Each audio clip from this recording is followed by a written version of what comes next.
Hey everyone, just want to make a quick video on this peel and stick flooring.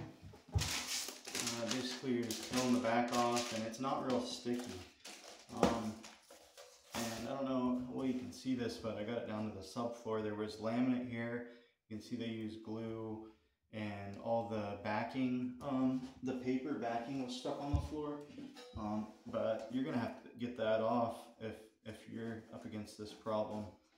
I used a heat gun and actually this knife, putty knife, to scrape it all off. It took quite a while, but basically what I do is for this stuff, I just kind of like spray a rag, and even though I've already vacuumed and everything, there's a lot of sheetrock dust because I redid this whole room, and once sheetrock dust gets on this, it doesn't stick at all. But what I'm doing is, oh, I got some on the floor.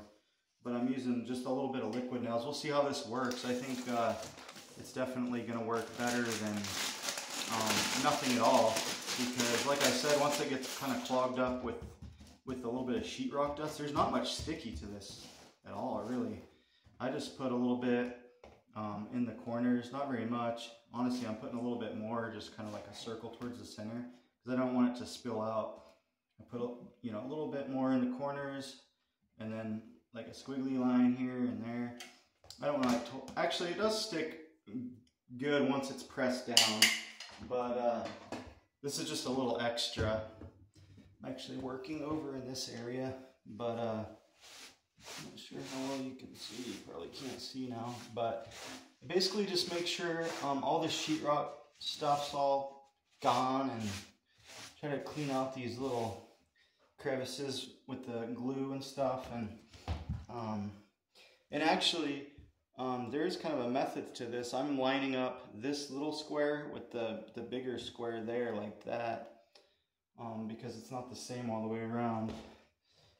And I used a laser level for my first row, and it turned out okay. I did have to shave off a little bit the last like 3 tiles, but now that row's in, basically, ooh, there's going to be a little gap right there.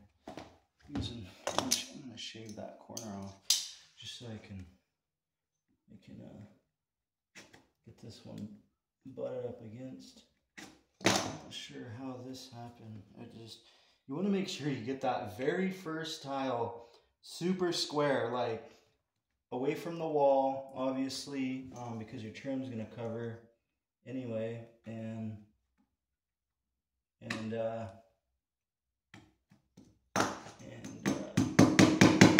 like a 1/4 inch. I just used some laminate,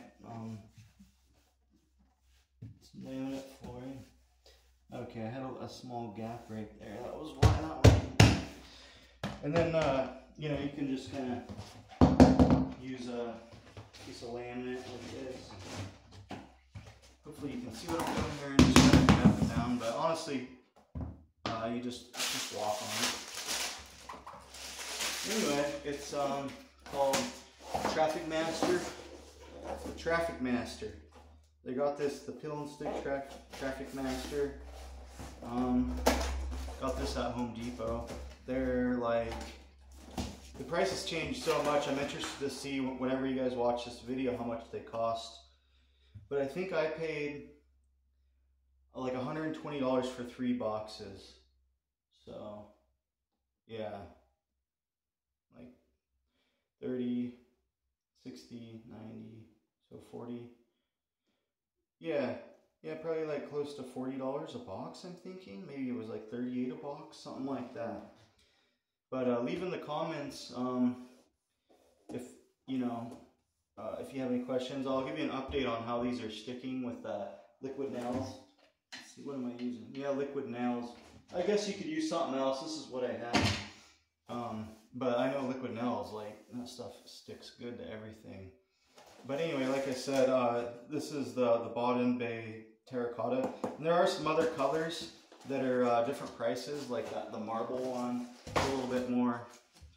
But I'll do an update video when this is all done and let you guys see it. And then if you leave a comment, if you're wondering how it's sticking or whatever, I'll reply to you and just remind me to make another video on how this is doing. It's the dining room, so it's not going to get a ton of traffic. But I'm not sure if I would do this in a high traffic area. I would possibly just pay a little bit more. This stuff's pretty easy, but I don't know. I'm just really wondering how it's going to stick. I'm thinking the liquid nails is going to help a lot, considering my subfloor. But if I was able to just lay it over the old laminate, I would have just done that. But it was totally ripped up and half of it was missing, so I had to just get down to the subfloor. But anyway, if you like this video and it helps, give me a like and subscribe, and I'll make some other videos like this. All right, thanks.